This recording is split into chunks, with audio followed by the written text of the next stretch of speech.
সানাস্তাদরিজুহুম মিন হাইসু লা ইয়ালামুন, আল্লাহ তাআলা ছাড় দেয় কিন্তু কখনো ছেড়ে দেয় না।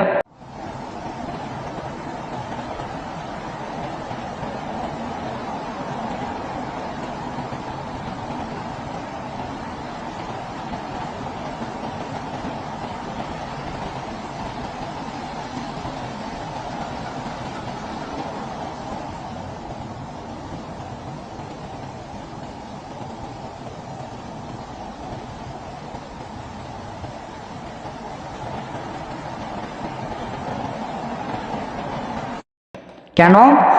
এই যে আমরা ইন্টারনেটের ভেতরে একটা জিনিস দেখলাম, সৌদি আরবের ভেতরে এই সর্বপ্রথম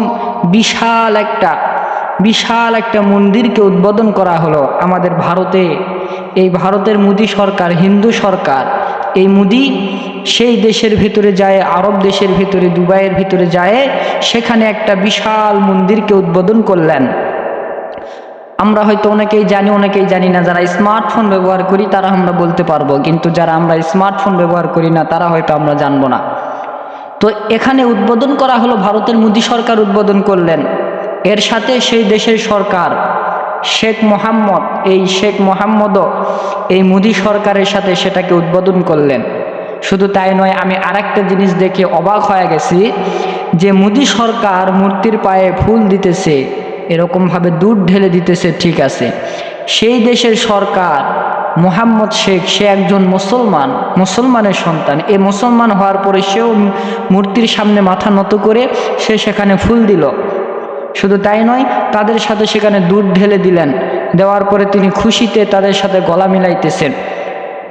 এই সর্বপ্রথম সৌদি আরবের ভেতরে আমরা দেখতেছি যে একটা মন্দিরকে উদ্বোধন করা হইতেছে। তো দিন দিন সৌদি আরবের ভেতরে যতই রাসূল সাল্লাল্লাহু আলাইহি সাল্লাম সেই দেশে জন্মগ্রহণ করুক না কেন, দিন সেই দেশে গুনার কাজগুলো বেড়ে যাইতেছে। আমরা এর আগে দেখলাম যে মদকে হালাল করে দেওয়া হয়েছে সৌদি আরবে। রাস্তার সাইডে মদ বিক্রি করতে পারবে, মদ পান করতে পারবে। এরপরে আবারও আমরা দেখলাম যে নারীদেরকে স্বাধীনতা দেওয়া হয়েছে, নারীদেরকে গাড়ির ড্রাইভিংয়ে লাইসেন্স দেওয়া হয়েছে, নারীরাও সেখানে গাড়ি চালাইতে পারবে। এই যে গুনার কাজগুলো রাসূল সাল্লাল্লাহু আলাইহি সাল্লাম যখন সৌদি আরবের ভিতরে ছিল, এই গুনার কাজগুলো কখনোই ছিল না। যতই নিকৃষ্ট হোক না কেন সৌদি আরব, আমাদের অন্তরে মহাব্বত থাকতে হবে সৌদি আরবের, কারণ সেখানে আমাদের নবী হযরতে মুহাম্মদ রাসূলুল্লাহ সাল্লাল্লাহু আলাইহি ওয়াসাল্লাম জন্মগ্রহণ করেছে। কিন্তু যেই দেশে রসুলের জন্ম, সেই দেশে যখন গুনার কাজ এত বেড়ে যাইতেছে, তাহলে তার মানে এটাই বোঝা যাইতেছে যে কিয়ামত আর বেশি দূরে নয়, আমাদের সামনে কিয়ামত চলে এসেছে। তো আমরা আরেকটা জিনিস খেয়াল করব, লক্ষ্য করব, যখনই এই সৌদি আরবের ভেতরে, সৌদি আরবের আমিরাতে যখন এই মন্দিরটাকে উদ্বোধন করা হলো, তার কয়েকদিন পর 20 থেকে 25 দিন অর্থাৎ 1 মাস পরেই সেই সৌদি আরবের ভেতরে এমন বৃষ্টি আল্লাহ তাআলা নাজিল করতেছেন, এমন সয়লাব দিয়েছেন যে সেই সৌদি আরবে, দুবাইয়ে দেখা যাইতেছে যে ছোট ছোট বাচ্চারা খেলনা টাক বাসগুলো যেরকম পানিতে ছিটায় দিলে ভেসে চলে যায়, সেই রকম সৌদি আরবের গাড়ি ঘোড়া রাস্তাঘাটের সমস্ত জায়গা দিয়ে বিশাল মাইক্রো বাস ট্রাকগুলো এরকমভাবে ভেসে যাইতেছে। প্রত্যেকটা জায়গায় মানুষের বুক বরাবর পানি হয়ে গেছে। এরকম বৃষ্টি আল্লাহ তাআলা দিয়েছেন। শুধু তাই নয়, এমন বজ্রপাত দিয়েছেন, এমন সেই দেশের ভিতরে পাথর আল্লাহ তাআলা দিয়েছেন যে মানুষেরা সেখানে হাই হুতাশ করতেছে। তারা 75 বছর জিন্দেগির ভেতরে, সেই সৌদি আরব দুবাইয়ের ভিতরে 75 বছর জিন্দেগির ভেতরে তারা কখনো এরকম বৃষ্টি দেখে নাই। আমরা সকলে জানি সৌদি আরব মরুভূমির দেশ, সেখানে বৃষ্টি সহজে হয় না। কিন্তু তারা আবার এটাও বলতেছে যে তারা একটু সামান্য বৃষ্টির জন্য আকাশের ভেতরে আমিরাত বলে, সেটাকে আমিরাত বলা হয়, সেখানে যায় কি জানি করলে নাকি সামান্য পরিমাণ বৃষ্টি হয়। তো তারা সেই কাজটা করতেছে, কিন্তু তারা বলতেছে এতটা বৃষ্টি হবে আমরা কখনো কল্পনাও করি নাই। কিন্তু তারা কথা বললে আমি কখনো বিশ্বাস করব না, কারণ সৌদি আরবে বৃষ্টি এটা আল্লাহ তাআলার পক্ষ থেকে ছাড়া কারো হুকুমে কখনো হয় না। সেই সৌদি আরবে এমন আল্লাহ তাআলা বৃষ্টি দিয়েছেন, মানুষ আর সেখানে থাকতে পারতেছে না।